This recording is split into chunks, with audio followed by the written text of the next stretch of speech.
Algumas pessoas muito caras ao meu convívio partiram para o plano espiritual. Eu passei uns 16 anos em um tipo de luto. A Rádio Boa Nova e a TV Muito Maior, elas são aquela companhia da qual você precisa e que te leva para a frente e te põe para cima nos momentos em que você procura respostas. Perceba essa necessidade de renovação.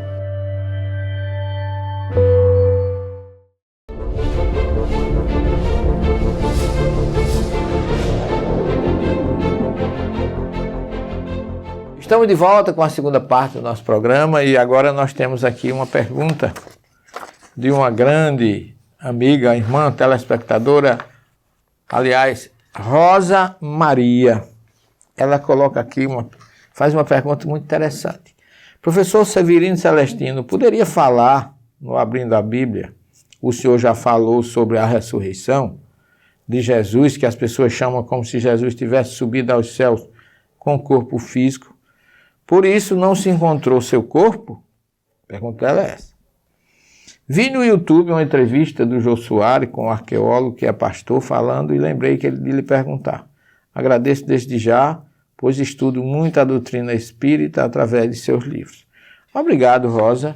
Pode enviar outras questões que nós teremos imenso prazer de lhe agradecer. Mas essa questão de ressurreição, a gente tem que começar do termo original da palavra. Quando você vai no texto hebraico, o significado da palavra, lá está escrito assim, Terriat Hametim, que é do verbo hayot, ou hayá em hebraico, que é viver. Le hayot, que seria um verbo reflexivo, seria voltar à vida, voltar a viver. E Terriat Hametim seria voltar à vida os mortos. Ou seja, os mortos voltarem a viver. Só que essa crença, ela vem desde o Egito. As pirâmides eram grandes monumentos à vida e à ressurreição dos mortos. E essa influência foi grande. E ainda hoje tem pessoas que lá, às vezes, eu agradeço a sua pergunta, porque é mais uma oportunidade de eu me pronunciar respeitando a convicção religiosa de muitos irmãos que acham que a gente vai voltar do jeito que era, revertendo todas as equações químicas. Mas infelizmente, eu estudei química porque eu fiz área de saúde, iniciei meu curso de medicina, fiz algumas cadeiras de química, tanto naquela época era o científico, hoje é o fundamental, como também na universidade. E as reações químicas não se revertem. Depois que você junta 2 hidrogênios com oxigênio, você tem água. O resultado vai ser sempre água. Então, para você fazer o inverso, é complicado, não é tão simples. É lógico que você pode me dizer que é a misericórdia divina que faz isso, mas Paulo, a força de Deus, respeito tudo isso. Mas como cientista, como pesquisador e como espírita, eu não consigo entender assim. Porque eu vou na própria Bíblia para ver isso.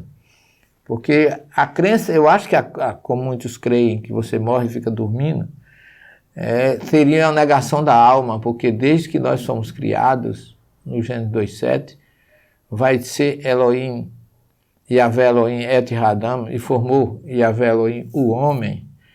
Ele, depois que o homem formou Afar, Min, Hadamá, do pó da terra, ele insuflou, Beapaiv, insuflou em sua narina um sopro de vidas. Que esse sopro aí chama Nishmat Haim, que é a essência da vida.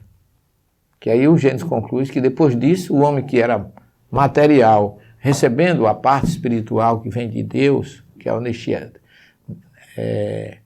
Nishmat Haim, significa que ali foi aquele sopro divino que deu a vida à matéria, porque a matéria sem o espírito não é nada. E é muito mais fácil o espírito voltar no outro corpo do que pegar um corpo que já se deteriorou, já se dissolveu nos seus constituintes, porque o próprio Gênesis disse que tu és pó, em pó te has de tornar. Então é melhor a terra formar um novo corpo do que pegar um corpo vencido, já destituído, e refazer. E a natureza, tudo se repete. As árvores, tem o ciclo das águas, tem o próprio ano se repete. Primavera, nós estamos começando na primavera. Depois vem o verão, outono, inverno. Acabou o inverno, veio outra primavera. Para o ano vem outra primavera. As águas têm seu ciclo. As árvores têm seus ciclos. Por que é que só o homem não teria seu ciclo de idas e vindas para atingir a perfeição final?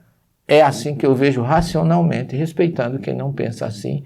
E não tenho raiva de mim por eu ter esse pensamento, porque se eu penso diferente de você, não significa que eu sou contra você.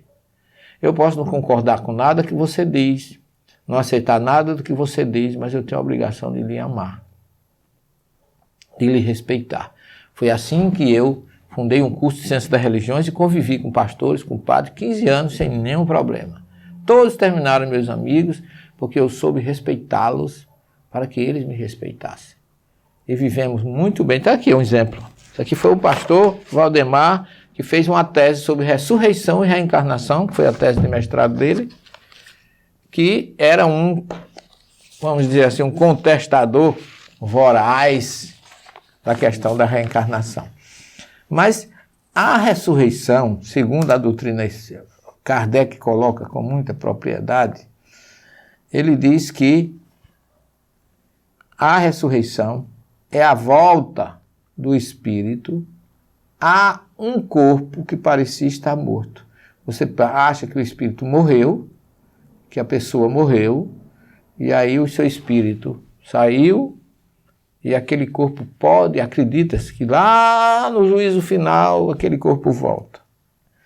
Mas, na verdade, não é bem assim que as coisas acontecem. Se você analisar as reações químicas, você vai ver que é preciso sempre voltar ao início das coisas para que elas aconteçam assim. Então, a crença na ressurreição física ignora o que nós acabamos de falar, a existência do espírito, da alma, do nishimá, do sopro divino que há em nós. E isso, eu faço uma pergunta a vocês. Qual é o mais difícil? Acreditar num corpo físico que volta ou negar a existência da alma? Qual é o mais fácil? Se você acredita que é um corpo físico que volta, não precisa de alma. O corpo é tudo. Deus não criou alma. Do contrário, ele teria... Para onde foi a alma? Porque o Gênesis diz assim, o corpo vai à terra, o espírito vai a Deus. Ela volta para Deus. Mas ela volta com as marcas do que ela praticou aqui no corpo, com aquilo que ela fez, com tudo que ela plantou, porque aí vem a lei de causa e efeito, como Jesus disse, que a cada um é dado segundo suas obras. É um assunto realmente profundo, muito, eu não diria difícil de se entender, mas cheio de nuances que a gente não pode deixar de refletir a respeito disso. Porque senão Jesus não poderia dizer que João Batista é o Elias, que se esperava, que Malaquias falou, eis que eu vos enviarei o profeta Elias. Ora, João Batista não era Elias, mas o espírito que animou Elias foi o mesmo, a centelha divina que animou João Batista. Então, nós conhecemos, segundo Jesus, que aquele homem que, como Elias, desafiou os sacerdotes de Baal, ele voltou. Porque os profetas falam, eis que enviarei o profeta Elias para preparar o caminho antes que venha o grande e temível dia do Senhor. Isaías fala da voz que clama no deserto, que João vem como a voz que clama no deserto. Então há toda uma essência que nos leva a essa conclusão de que a gente pode ir e voltar, porque a palavra reencarnação foi criada por Allan Kardec, mas a metempsicose e outras, o Guigu Neshamot, que o hebreu usa, Guigal Erod, Neshamá, olha, Neshamá é o Nishmat Raim, que Deus soprou. Então, existe uma expressão judaica, Guigu Neshamot, que aquela centelha divina roda, ela vai e volta. Ela tem uma sequência de idas e vindas até atingir a perfeição. Então, a ressurreição física, segundo Paulo de Tarso, é uma incoerência. Porque ele diz, Kardec nos fala que o retorno da alma ao corpo que parecia estar morto era uma ressurreição. Daí Lázaro, o filho da viúva de Naim, Talita, a filha do chefe da sinagoga Jairo, ela ressuscitou, ela não reencarnou, mas ela morreu e ela pode voltar num outro espírito, aí sim, no outro corpo, com o mesmo espírito, se consubstancia a reencarnação. Então nós temos muitas ressurreições na Bíblia e temos notícias de reencarnação também nos evangelhos, que, Rosa Maria, eu acho que dá para você ter uma ideia do que nós colocamos aqui, que você mesmo disse, já falamos a respeito disso, mas vamos analisar a própria ciência, vamos analisar o próprio evangelho que Jesus falou a respeito. Quem diz os homens que eu sou? Os discípulos disseram, um diz que tu és Jeremias, João Batista, Elias ou algum dos profetas. Se Jesus te achasse que isso não era possível, ele não poderia deixar de aproveitar uma ocasião dessa para ensinar a eles que isso não acontecia. Quem errou, ele ou seus pais no cego de nascença? Jesus teria aproveitado para dizer, não acreditem nisso, mas era uma crença, e é ainda hoje uma crença do judaísmo ortodoxo, que a gente vai e que a gente volta. Não fique com raiva de mim, você que não aceita a reencarnação, mas não fui eu que inventei a reencarnação, não foi Kardec que criou a reencarnação, e você gostando ou não gostando, infelizmente, ou lamentavelmente, ou misericordiosamente, você vai reencarnar, porque é uma bênção de Deus. O primeiro verbo divino é amor, o segundo é reencarnação. Que Jesus fique com vocês, até a próxima semana, se Ele assim o permitir. Muita paz a todos. Na loja virtual Mundo Maior, você adquire conhecimento e ainda contribui para a divulgação da doutrina espírita. Compre através do site da Mundo Maior. Invista em um planeta de regeneração.